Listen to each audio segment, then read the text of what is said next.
नमस्कार, मैं अभिनंदन।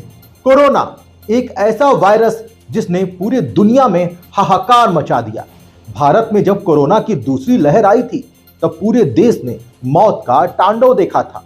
सरकार ने तो खूब काम किए, टीकाकरण किया, लोगों को कोरोना से बचाने की कोशिश की, लेकिन फिर भी लोगों ने अपनी जान गंवाई।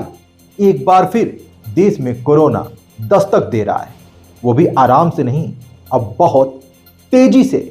जी हां, कोरोना ने दस्तक दे दिया है। लोगों को अब भी सावधान हो जाना चाहिए। यदि लोग सावधान नहीं होंगे तो स्थिति और बिगड़ सकती है। देश में आज फिर कोरोना का कहर देखने को मिला है। कई राज्यों में मामले बढ़ने के साथ ही इससे होने वाली मौतों की संख्या भी बढ़ी है। बीते 24 घंटे में कोरोना संक्रमण से 27 लोगों की मौत हो गई है। वहीं अब देश में नए मरीज मिलने के बाद सक्रिय मामलों की संख्या भी 60,000 से पार हो गई है। देश में बीते 24 घंटे में कोरोना के 9,111 नए केस सामने आए हैं। इसके साथ ही 6,313 मरीज ठीक भी हुए हैं। अब देश में सक्रिय मरीजों की संख्या 60,313 पहुंच गई है। इससे पहले रविवार को देश भर में कोरोना के 10,093 नए मामले सामने आए थे और 23 संक्रमित मरीजों की मौत हुई थी। इसके बाद एक्टिव मामलों की संख्या बढ़कर 57,542 हो गई थी।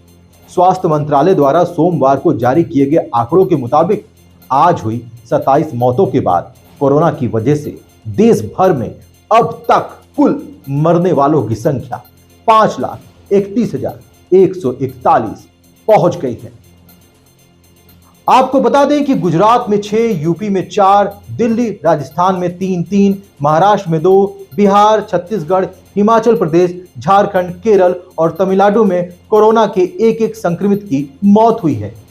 इसके साथ ही अब कोरोना के कुल मामलों की संख्या 4,48,27,226 हो गई है। देश में अब कोरोना की संक्रमण दर बढ़कर 8.40 हो गई है। इसके अलावा साप्ताहिक दर 4.94 पर है। कोरोना पर पिछले 3 साल से सटीक जानकारी देने वाले कानपुर आईआईटी के प्रोफेसर मणिंद्र अग्रवाल ने दावा किया है कि मई महीने के मध्य में कोरोना अपने पीक पर होगा और उस दौरान हर रोज 50,000 से ज्यादा केस आ सकते हैं। दरअसल डॉक्टर मणिंद्र अग्रवाल का मैथमेटिकल मॉडल के आधार पर की गई भविष्यवाणी पूरे देश में सबसे सटीक साबित हुई है, लेकिन उनके मॉडल का सही हिसाब लगाने के लिए कम से कम रोजाना 10,000 केस की संख्या आना जरूरी है। तो कोरोना ने एक बार फिर दस्तक दे दी है। इससे पहले कि स्थिति और खराब हो, इससे पहले कि आपका रोजगार बंद हो, इससे पहले कि आप घर में बंद हो जाए, आपको सावधान होना पड़ेगा।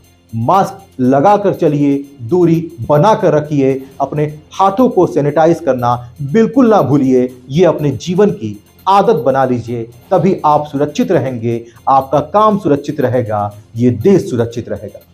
फिर मिलेंगे अन्य महत्वपूर्ण खबरों के साथ, तब तक के लिए धन्यवाद।